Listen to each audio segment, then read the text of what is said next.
అన్నమయ్య జిల్లా గాలివీడు మండలంలో విధులు నిర్వహిస్తున్న ఎంపీడీఓ జోహార్ బాబుపై దాడి చేయడం national human rights council NHRC divisional chairman Talluri Souribabu తీవ్రంగా ఖండించారు.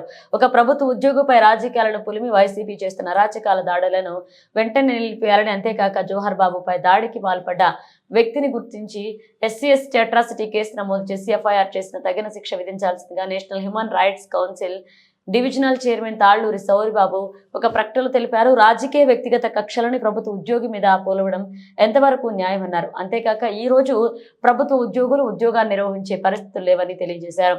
National human rights council NHRC ప్రకటనలో తెలియచేయడం జరిగింది. ఇక ప్రభుత్వ ఉద్యోగాన్ని వారి యొక్క విధుల్ని సక్రమంగా నిజాయితీగా నిర్వహించేలాగా ప్రభుత్వం చర్యలు తీసుకోవాల్సిందిగా కోరుతున్నామన్నారు. అంతేకాకుండా ఈ సమస్యను ముఖ్యమంత్రి వర్యులు నారా చంద్రబాబు నాయుడు అలాగే ఉప ముఖ్యమంత్రి పవన్ కళ్యాణ్ దృష్టికి తీసుకువెళ్లి వాళ్ళ ఎంతటి వారైనా సరే శిక్ష పడేలాగా చూస్తామని తెలియజేశారు.